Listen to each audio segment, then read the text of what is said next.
അസ്സലാമലൈക്കും. എല്ലാവർക്കും നമസ്കാരം. ഞാനിന്നൊരു വെറൈറ്റി നാരങ്ങ വെള്ളമാണ് കൊണ്ടുവന്നിട്ടുള്ളത്. ഈ നല്ല ചൂടുള്ള സമയത്ത് നാരങ്ങ വെള്ളം കുടിക്കാൻ എല്ലാവർക്കും ഇഷ്ടമല്ല, അത് നല്ല തണുത്ത നാരങ്ങ വെള്ളം. അപ്പോൾ അതിനകത്തൊരു കുഞ്ഞ് ഇൻഗ്രീഡിയൻറ്റ് കൂടെ എക്സ്ട്രാ ചേർത്ത് കഴിഞ്ഞാൽ നല്ല ടേസ്റ്റാണ് കഴിക്കാനായിട്ട്.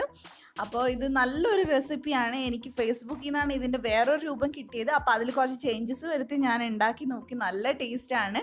അപ്പോൾ നിങ്ങൾക്ക് കൂടെ ഷെയർ ചെയ്യാമെന്ന് വിചാരിച്ചു. അപ്പോൾ നിങ്ങളെല്ലാവരും ട്രൈ ചെയ്യണം, എന്തായാലും ഇഷ്ടമാവും. നമുക്ക് വീഡിയോയിലോട്ട് പോവാം.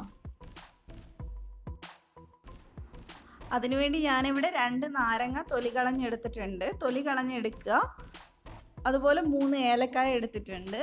ഒരു 2 ടേബിൾ സ്പൂൺ പഞ്ചസാര എടുത്തിട്ട്, പഞ്ചസാരയൊക്കെ നിങ്ങളുടെ ഇഷ്ടത്തിനനുസരിച്ച് മാറ്റം വരുത്താം. അതുപോലെ തന്നെ 1/4 കപ്പ് തേങ്ങ എടുത്തിട്ടുണ്ട്. നല്ല ഫ്രഷ് തേങ്ങയാണ്. ഇനി നമുക്ക് നാരങ്ങ, ഏലക്കായ, പഞ്ചസാര, പിന്നെ കുറച്ച് വെള്ളവും കൂടെ ഒഴിച്ചിട്ട് ഇത് നന്നായിട്ടൊന്ന് അടിച്ചെടുക്കുക. നിങ്ങൾക്ക് ഏലക്കായ്ക്ക് പകരം വേണമെങ്കിൽ ഇഞ്ചി ചേർക്കാം. ഇത് നാരങ്ങ വെള്ളമാണ്, അപ്പോൾ അടിച്ചെടുത്താൽ പെട്ടെന്ന് തന്നെ കഴിക്കാൻ ശ്രദ്ധിക്കുക. ഇപ്പം നന്നായിട്ട് ഞാൻ അടിച്ചെടുത്തിട്ടുണ്ട്. ഇനി നമുക്ക് ഇതിനകത്തോട്ട് തേങ്ങയും പിന്നെ ആവശ്യത്തിന് വെള്ളവും കൂടെ ചേർത്ത് കൊടുക്കുക. ഇതൊരു 2 ഗ്ലാസിൻ്റെ അളവാണ് പറയുന്നത്. നന്നായിട്ട് ഞാനിപ്പോൾ ഇത് അടിച്ചെടുത്തിട്ടുണ്ട്. ഇനി നമുക്കിതൊന്ന് അരിച്ചെടുക്കാം. നല്ല ദാഹവും ചൂടൊക്കെയുള്ള സമയത്ത് ഇതൊരു ഗ്ലാസ് കുടിച്ചാൽ മതി. നല്ല ആശ്വാസം കിട്ടും, നല്ല ടേസ്റ്റാണ്. നമ്മൾ സ്ഥിരമായിട്ട് കഴിക്കുന്ന നാരങ്ങ വെള്ളത്തിൽ നിന്ന് കുറച്ച് വ്യത്യസ്തമായിട്ടുള്ളൊരു ടേസ്റ്റാണ്. നിങ്ങൾ ആരെങ്കിലും ട്രൈ ചെയ്തിട്ടുണ്ടെങ്കിൽ അഭിപ്രായം പറയുക. അതുപോലെ തന്നെ ട്രൈ ചെയ്യാത്തവർ ട്രൈ ചെയ്യുക, അതിനുശേഷം നിങ്ങളുടെ അഭിപ്രായം പറയുക. നമുക്കിനി ഇത് ഗ്ലാസ്സിനകത്തോട്ട് സെർവ് ചെയ്യുക. അതിന് മുമ്പായിട്ട് കുറച്ച് ഐസ് ക്യൂബ്സ് ഇട്ട് കൊടുക്കുക. അതിനുശേഷം നമുക്ക് ഇതിനകത്തോട്ട് നമ്മുടെ ജ്യൂസ് ഒഴിച്ചു കൊടുക്കുക. നല്ല ഐസ് ക്യൂബ്സൊക്കെ ഇടുമ്പോൾ നല്ല രസമാണ് കഴിക്കാനായിട്ട്, നല്ല തണുപ്പൊക്കെ ആയിട്ട്. അപ്പോൾ എല്ലാവരും ഇന്ന് തന്നെ ട്രൈ ചെയ്ത് നോക്കണേ. കാരണം കോക്കനട്ടും അതുപോലെ തന്നെ ഈ നാരങ്ങയൊക്കെ എല്ലാവരുടെയും വീട്ടിലുള്ള ഐറ്റം അല്ലേ.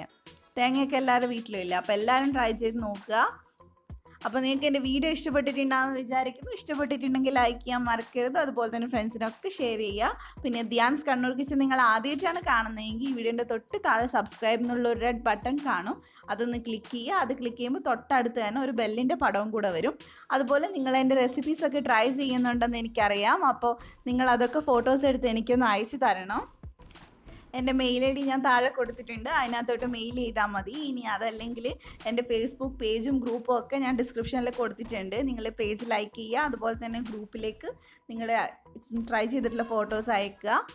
അപ്പോൾ ഇനി ഒരുപാട് നല്ല നല്ല റെസിപ്പീസായിട്ട് ഞാൻ വരുന്നതായിരിക്കും ഇൻഷാ അല്ലാഹ്. Thank you for watching.